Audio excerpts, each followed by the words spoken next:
pattern of answering questions in their Quality is better than quantity. That's one of the reasons why people fail even before they even start. Hello, welcome back to my channel. I posted something for my community the other time and I allowed them to choose the next topic we'll be discussing.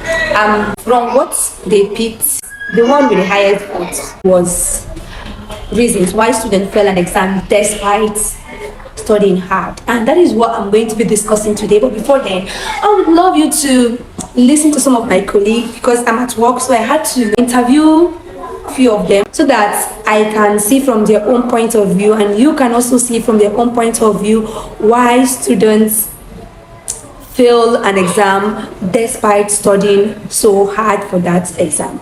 So stay till the end and don't forget to listen to them. I'm going to be back.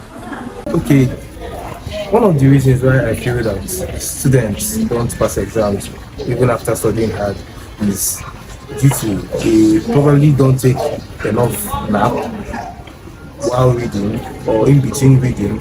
So they just read for a lengthy period of time, and then for my principles, I believe quality is better than quantity. Yes. So the quality, I mean, deriving ways to remember what you've read. For an example, the use of mnemonics. You can make use of mnemonics to remember everything you've read as far as you can fix it up in words that can help you do that. Thank you. Okay, so one of the reasons why I feel people fail exams even after studying, number one is anxiety. So when you study so much, you end up feeling scared that what cannot cover this, what cannot cover that. So one even just tell you one thing, you cannot cover everything. So just have confidence that you will pass. So one thing is anxiety, like I said, fear of failure. That's one of the reasons why people fail even before they even start. Then that anxiety can also bring about lack of confidence, which I've talked about. So for example, when you are doing exams that have to do with like a viva, you see yourself with lack of confidence expressing yourself because you're scared. Then the second reason is lack of sleep. I'll emphasize on the word sleep. If your exam is tomorrow morning like DSP, don't go and start studying TDB for an exam that is in the morning. Your brain needs rest. Your brain also needs to process. So most people, they know what to do, but by the time they deprive themselves of sleep, when they come to the hall, they see themselves closing up and their brain is scattered and banging. So sleep well before you write your exam and be fail. Okay, so one of the reasons why I feel students fail even after studying so hard is their pattern of answering questions in the exam hall. I feel most of the time people are so ambiguous, right? They don't go straight to the point.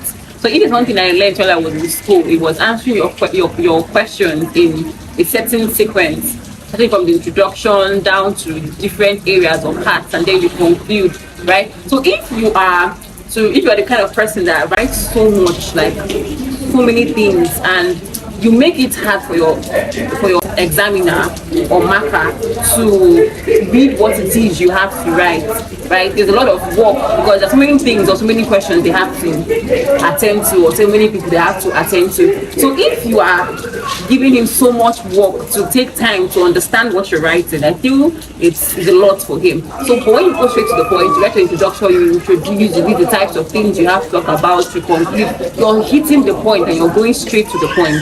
So it makes it easier and even more interesting for your examiner to assess. Okay, so another point why I feel students fail even after studying so hard is their pattern of reading. For me, while I was in school, I used to always go back. I used to refer back to past questions, not because I'm lazy to read, but because I want to know the pattern or the way lecturers ask their question. So when you read or when you go through past questions, you know how to read or how to direct your reading. I won't go and study a whole chapter in a textbook. I'll go straight to the point, to what it is I feel they want me to know, or the points they want me to understand, right? So when you go through past questions, when you revise past questions years past, you come back and then you read based on what you think or feel, together with whatever it is you taught in class, what you think or feel they want you to know. So you're limiting your time on a particular topic and you're reading so many. But if I spend my whole time reading a whole topic, I'm going to waste a lot of time in one topic, and it's going to limit me from going or reading other topics I have to cover. So when you go straight to a point in a particular topic, you can read as many topics as you want to read in a short while, and you've gotten the point and you're hitting it straight. Thank you. So thank you very much, doctors, for your wonderful contribution.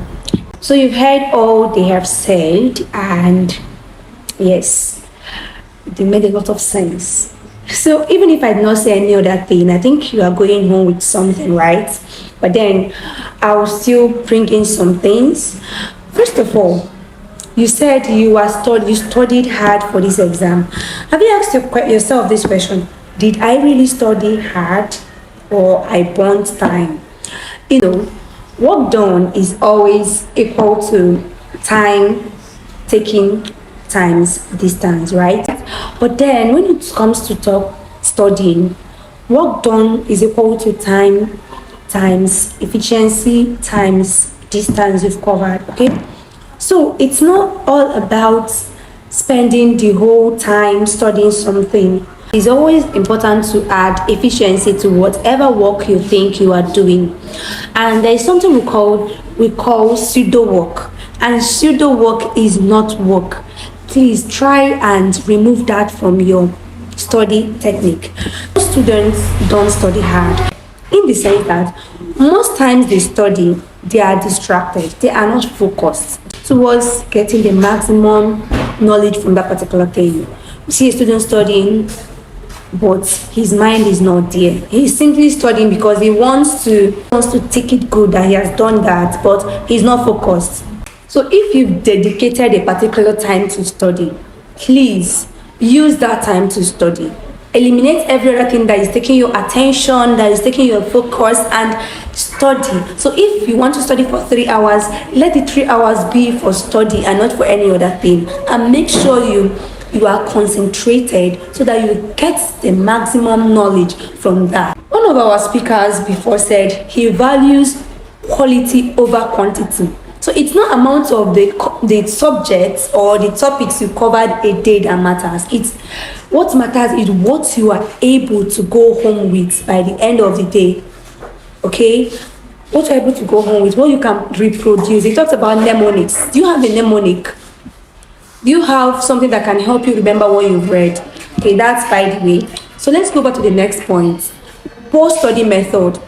If you are a good member of this community, you must have heard me talk about so many study methods you can use as a student.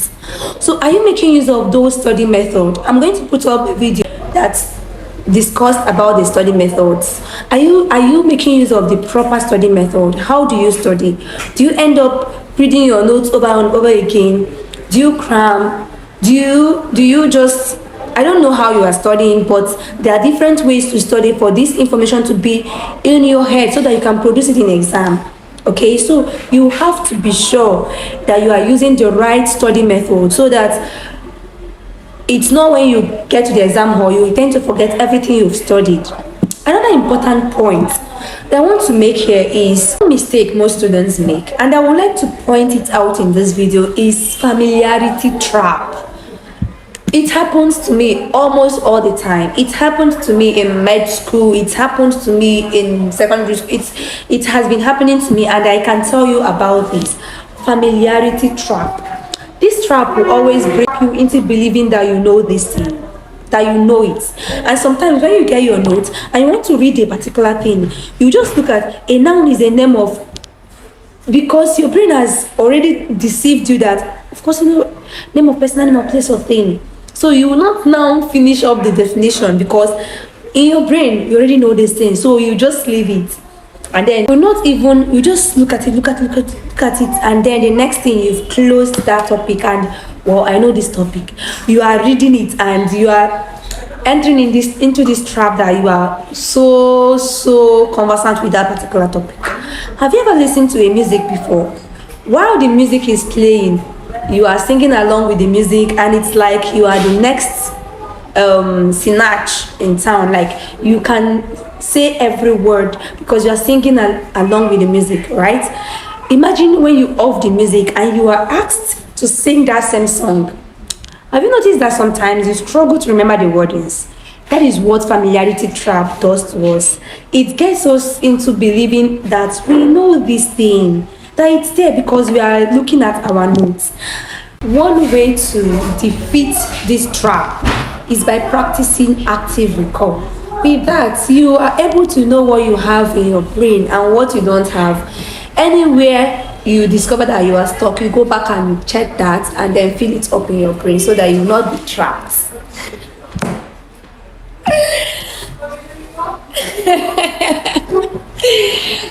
So that you will not be trapped, right? The next thing is anxiety. You know, one of our community member approached me one day and was like, he prepared for an exam, he prepared well, following all our techniques and all. But then, in the morning of the exam, he was outside and people were discussing about some things, and he discovered that most of the things they were discussing, that he has not read it. So he became anxious, he became scared, he could not even put himself together. When they were sharing the question paper, he was still scared. When he saw the questions, it was exactly the questions he practiced a night before the exam. It was exactly the questions he practiced. He knew the question from beginning to the end. But guess what, family? He could not answer the questions. He noticed that suddenly he couldn't even answer these questions. This guy has practiced active recall. This guy has practiced how to study, but fear took away everything. Let me tell you one thing. Anxiety can rob you of a lot of things. Fear is very bad. I told him to calm down and I talked to him anyway, and that was it. It didn't repeat itself again anyway. But fear is that bad. Fear is that bad. Please don't allow fear to defeat you. Defeat fear. That is why you are a Christian. You have faith. And faith is the opposite of fear. When you are afraid, it means that you don't have faith. Okay? So don't be afraid. You know this thing. You've read this thing. It's there. So in exam hall, even when people are saying a lot of things, you've read, you've prepared, go and write it. Okay? Don't be afraid. So anxiety is one thing that can make you to get poor results, because it will make you to forget a lot of things. Okay? Then the next thing is wrong approach to answering questions. How do you answer your question in the exam hall, especially theory questions? I think I'm going to do a video on how to answer essay questions. I think that should be another video after I must have finished the ones you all listed for me to do. Don't worry, I'm going to do all those ones. Then let's have this in mind, how to answer theory questions. Okay, so the next is making silly mistakes in exam. Okay, please read the instructions well. Read it well. Don't rush to anywhere. Okay, before they tell you to start, you have some time to read the instructions. Read the instructions. If a question has A, B, anyone you answer, tick that you've answered it, so that at the end you know the ones you've answered and the ones you are yet to answer. I used to make some mistakes. Sometimes I will not answer the B part of a question and then I will submit my book, and that is so bad. It's, imagine B having 10 marks, A 10 marks, and you're missing out 10 marks. That I learned the hard way, and I wouldn't want you to learn like that. Okay, so make sure you don't make some mistakes. When they say it's negative marking, please don't go and start answering questions that you're not so sure of. Okay, the next thing, I couldn't complete the video, so I had to do it today. So if you're answering a question and it's true or false, try as much as possible to stick to the ones you know, okay, and answer. Pray all the time. Don't stop praying. Before exam, pray. During exam, pray. After your exam, pray. While waiting for the result, pray. Okay? Keep praying. And thank you so much for staying to the end of this video. Thank you for your patience. Finally, we are done. Please like, subscribe, and share my videos. Drop a comment so that I'll see how this video has helped you. Bye. See you next week, Saturday.